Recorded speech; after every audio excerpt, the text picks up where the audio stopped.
তোমরা যারা এখনো ফ্যামিলি শুরু করো নাই, যুবকদেরকে বলছি, তাদের জন্য এই অংশটুকু বেশি বেনিফিশিয়াল হবে ইনশাআল্লাহ। কারণ তোমাদের জন্য পথ চলাটা তুলনামূলক সহজ তাদের চাইতে যারা অলরেডি ফ্যামিলি ঢুকে গেছেন এবং বিপদেও পড়ে গেছেন, বা বড় হয়ে গেছেন, দীর্ঘ সময় পর্যন্ত আপনার ইসলামের এগেনস্টে চলেছেন বা আল্লাহর হুকুম আহকামের তোয়াক্কা করেন নাই, তাদের জন্য এটা অনেক কঠিন।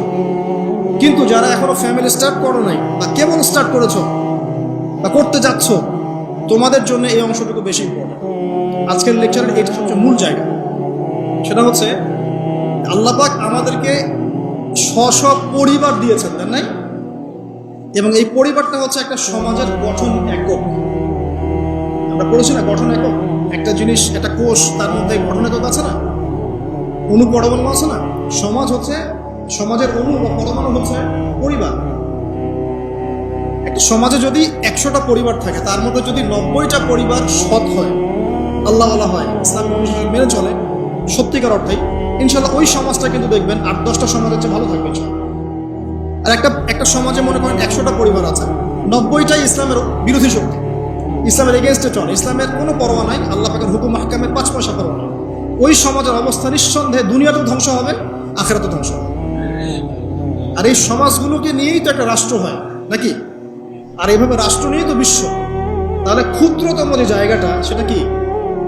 পরিবার। এই জায়গায় আল্লাহ পাক আপনাকে কর্তৃত্ব দিয়েছেন। এখানে কিন্তু আপনার উপর লাঠি কেউ ঘোরাচ্ছে না। আপনি অ্যাজ এ বাবা, আপনি পরিবারের কর্তা, অ্যাজ এ স্বামী আপনি পরিবারের কর্তা, ভাই আপনি পরিবারের কর্তা। আমাদের প্রথম স্টার্টিংটা এই ফ্যামিলি থেকে করা উচিত। তো আল্লাহ পাক এই বিষয়ে কি বলছেন আমি একটা বলে সামনে যাই, যে ইয়া আইয়ুহাল্লাযীনা আমানু, হে মুমিনগণ, আমাদেরকে আল্লাহ পাক বলছেন, হে মুমিনগণ, কু আনফুসাকুম ওয়া আহলিকুম নার, তুমি নিজে জাহান্নামের আগুন থেকে বাঁচো। আগে নিজের চরকায় তুমি তেল দাও, নিজে জাহান্নামের আগুন থেকে বাঁচো। ওয়া আহলিকুম নার, তোমার যে পরিবারবর্গ আছে এদেরকে জাহান্নাম থেকে বাঁচাও। এই বাঁচানোটা কেমন দেখেন, আপনাদের বাসায় ছোট ছোট বাচ্চা কাচ্চা আছে না? আছে তো? একটা বাচ্চা যদি আগুন ধরতে যায়, ধরেন ও বোঝে না যে আগুন কেমন হবে, ছোট বাচ্চা, আল্লাহ না করবে, সে ধরেন একটা কয়েল ধরতে যাচ্ছে, কয়লা ধরতে যাচ্ছে, হ্যাঁ, আগুন হাত দিতে যাচ্ছে, তো আপনি কি করবেন? আপনি তাকে সেভ করার চেষ্টা করবেন। সে যদি বলে না আমাকে ছেড়ে দাও, আমি ধরবই, আপনি প্রয়োজনে একটা থাপ্পড় দিয়ে হলে সরাবেন কেন, তাই না? এটা হচ্ছে বাঁচানো। আপনি আপনার শিশুটাকে এই যে হাতে আগুন নেওয়া থেকে বাঁচালেন। আল্লাহ পাক এটা বলছেন, নিজে বাঁচো, পরিবার বর্গকেও বাঁচাও। পরিবার বর্গ যদি শুনতে না চায়, না আমি জেনা করবো, না আমি গান শুনবো, না আমি মদ খাবই, হ্যাঁ, না আমি এইটা করবো, এটা করবো, যদি আপনি বুঝে থাকেন যে আপনার কথাটা হক, শাসন করে হলেও তো তাকে বারণ করতে হবে। এখানে আল্লাহ পাকের নসিহত হচ্ছে, তোমরা নিজেরা জাহান্নামের আগুন থেকে বাঁচো, পরিবার বর্গকে বাঁচাও। কোন জাহান্নাম থেকে বাঁচবে? আলাইহা মালাইকাতুন গিলাযুন শিদাদ, যেই জাহান্নামে কঠিন কঠিন মনের ফেরেশতারা আছে, পাষাণ মনের ফেরেশতা। আল্লাহ পাক তাদের মনের মধ্যে কোনো দয়া মায়া দেন না। আমাদের মনে দয়া মায়া আছে না? এই দয়া মায়াও আল্লাহ পাক তাদেরকে দেন না। শুধু আযাব দেওয়ার মতো শক্তি, সামর্থ্য এবং কঠিন একটা মন দিয়েছে। অন্য সূরায় আছে তাদের সংখ্যা 19 জন। কতজন? 19 জন, মানে তারা দায়িত্বশীল। বাকি আরো যে কত হাজার লক্ষ কোটি আছে আল্লাহ বলেন, আলাইহা 19 আল্লাহ পাক বলেছেন। তো আলাইহা মালাইকাতুন গিলাযুন শিদাদ লা ইয়াসুনাল্লাহা মা আমারহুম ওয়া ইয়াফআলুনা মা ইউমারুন। আল্লাহ পাক ওই ফেরেশতাদেরকে যে আদেশ করেন সেই আদেশ পালনে তারা বিন্দু মাত্র গাফিলতি করে না। এই সব ফেরেশতা থেকে যারা জাহান্নামের প্রহরী, এই জাহান্নাম থেকে তুমি নিজে বাঁচো, তোমার পরিবারকে বাঁচাও। তোমরা যারা এখনো ফ্যামিলি শুরু করো নাই, যুবকদেরকে বলছি, তাদের জন্য এই অংশটুকু বেশি বেনিফিশিয়াল হবে ইনশাআল্লাহ। তোমাদের জন্য পথ চলাটা তুলনামূলক সহজ তাদের চাইতে যারা অলরেডি ফ্যামিলি ঢুকে গেছেন এবং বিপদেও পড়ে গেছেন, বা বড় হয়ে গেছেন, দীর্ঘ সময় পর্যন্ত আপনার ইসলামের এগেনস্টে চলেছেন বা আল্লাহর হুকুম আহকামের তোয়াক্কা করেন নাই, তাদের জন্য এটা অনেক কঠিন। কিন্তু যারা এখনো ফ্যামিলি স্টার্ট করো নাই বা কেবল স্টার্ট করেছো বা করতে যাচ্ছ, তোমাদের জন্য এই অংশটুকু বেশি ইম্পর্টেন্ট। আল্লাহ পাক এখানে একটা মূলনীতি দিয়ে দিলেন, নিজে বাঁচতে হবে, পরিবারকে বাঁচাতে হবে। আর আমি আগেই বললাম, পরিবার বাঁচলে সমাজ বাঁচবে, সমাজ বাঁচলে রাষ্ট্র বাঁচবে। আসেন প্রথমে আমরা দেখি যে কোরআন কি বলছে। আদম এবং হাওয়া আলাইহিস সালাম, মনে আছে? তাদের দুইজনকে আল্লাহ পাক পৃথিবীতে নামিয়ে দিয়েছেন না? যে ভুলটা তারা করেছেন সেই ভুলের ফল তারা দুইজনে সমানভাবে শেয়ার করে নিচ্ছেন না? বুঝতে পারছেন? আল্লাহর সীমা লঙ্ঘন করার পরে তাদেরকে যে আল্লাহ পাক নামিয়ে দিলেন পৃথিবীতে, এখন এই যে লম্বা সময় তাদেরকে পৃথিবীতে থাকতে হবে, পৃথিবীর এইসব ভোগান্তি পোহাতে হবে, হ্যাঁ, জান্নাতের সেই নাজ নেয়ামত থাকছে না, এই যে কষ্টের পথ চলা, এই পথ চলাতে কি স্বামী স্ত্রী একসাথে না? এভাবে যদি পরিবারের স্বামী এবং স্ত্রীরা তাদের জীবনের উদ্দেশ্যটা ফিক্স করতে পারে এবং সমস্ত বাধা বিপত্তিকে হাসি মুখে একসাথে ডিঙাতে পারে, পরিবারে শান্তি আছে। যদি না পারে তাহলে বুঝবেন যে সে আদর্শ স্বামী ছিল না, অথবা সে আদর্শ স্ত্রী ছিল না। এখান থেকে শিক্ষা হচ্ছে দুইজনের জীবনের উদ্দেশ্য একই রকম হতে হবে, দুইজনের লাইফের মিশন সেম হতে হবে, তখন আপনি পরিবারের শান্তি পাবেন। যদি না হয় তাহলে আপনি বিয়ের মধ্যে ভুল করেছেন। অতএব এই জায়গায় নসিহতটা প্রথম নেন। তারপরে চলে আসেন নূহ আলাইহিস সালাম, মনে আছে না? তার একজন ছেলে ছিল, সে কি মুমিন ছিল? করেন নাই? সে কিন্তু মুমিন ছিল না, সে অস্বীকারী ছিল। তার নূহ আলাইহিস সালামের স্ত্রী, সে কি মুসলিম ছিল? চিন্তা করতে পারেন, একজন নবীর স্ত্রী মুসলিম নন, একজন নবীর ছেলে, তিনি আল্লাহর আদেশের পরোয়া করছেন না। আল্লাহ বলছেন লাইসা মিন আহলিক, এই ছেলে তোমার পরিবারের কেউ না। নূহ আলাইহিস সালাম বলছেন, হে আল্লাহ, সে আমার পরিবারের একজন, তাকে ক্ষমা করে দাও। আল্লাহ বলছেন লাইসা মিন আহলিক, সে তোমার পরিবারের কেউ না। নবী পরিবারের সদস্য হওয়া সত্ত্বেও লূত আলাইহিস সালামের স্ত্রী, সে কি জান্নাতি না জাহান্নামী? তাহলে এখানে বোঝেন যে নবী পরিবার হলেও যদি ব্যক্তিগত পর্যায়ে মানুষের মধ্যে ঈমান ইসলাম না থাকে, তাহলে এইসব বংশের পরিচয়, রক্ত, বর্ণ, জাতীয়তাবাদ, ভাষা, এগুলো মানুষকে আল্লাহর আযাব থেকে বাঁচাতে পারে। নবীর পরিবারের সদস্য হওয়া সত্ত্বেও তারা জাহান্নামে যাচ্ছে, শ্রোতা হারিম পড়ে। তাহলে আমাদের কাজ কি? নিজের চটকাটা তেল দেওয়া ভালো করে। আমি কত বড় আলেমের ছেলে, আমি কত বড় দায়ীর স্ত্রী, আমি কত বড় মানে মুফাসসির মুহাদ্দিসের সন্তান, ভাই, এসবের কোনো মূল্য নাই। নিজে আমি ভালো কিনা, নিজে প্রকৃত মুসলিম মুমিন কিনা, এটার মূল্য আছে। এই কারণেই হয়তো আমাদের নবী সাল্লাল্লাহু আলাইহি ওয়াসাল্লাম তার মেয়ে ফাতিমা রাদিয়াল্লাহু আনহাকে বলছেন, হে ফাতিমা, হে আমার কলিজার টুকরা মেয়ে, হে আমার কলিজার টুকরা মেয়ে, তুমি শোনো, পৃথিবীতে আমার কাছে যা চাওয়ার তুমি চেয়ে নাও, পরকালে আমি তোমার কোনো হেল্প করতে পারছি না। অথচ আমরা জানি নবী সাল্লাল্লাহু আলাইহি ওয়াসাল্লাম সবার জন্য কি করবেন? সুপারিশ করবেন, সেটা অন্য বিষয়। তোমাকে তোমার হিসাব একাই দিতে হবে, নবী সাল্লাল্লাহু আলাইহি ওয়াসাল্লাম এটা বলছেন। একদিন তিনি বাসায় ঢুকলেন, দেখছেন আয়েশা রাদিয়াল্লাহু আনহা কান্নাকাটি করছে। আয়েশা, আর বলে রাখি, আয়েশা রাদিয়াল্লাহু আনহা সম্পর্কে আমাদের নবীজি বলেছেন, তাকে প্রশ্ন করা হচ্ছে, আপনি পৃথিবীতে সবচেয়ে বেশি কাকে ভালোবাসেন? তিনি বলছেন আয়েশাকে। তারপরে কাকে ভালোবাসেন? আবু বকর। তারপর কাকে ভালোবাসেন? ওমর। কথা বুঝতে পারছেন? তো সেই আয়েশা রাদিয়াল্লাহু আনহা বাসায় কান্নাকাটি করছেন। তিনি বলছেন, কি জন্য কাঁদছো হে আয়েশা? আয়েশা রাদিয়াল্লাহু আনহা বলছেন, জাহান্নামের আযাবের ভয়ে আমি কাঁদছি।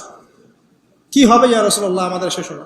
তখন আল্লাহর নবী তার স্ত্রীকে বলছেন, যাকে তিনি সবচেয়ে বেশি ভালোবাসেন, তাকে বলছেন, তিনটা ক্ষেত্র বা তিনটা জায়গা আছে যখন পৃথিবীর কোনো মানুষকে চিনতে পারবে না পরকালে, এমনকি আমিও তোমাকে চিনতে পারবো না। সেটা কি?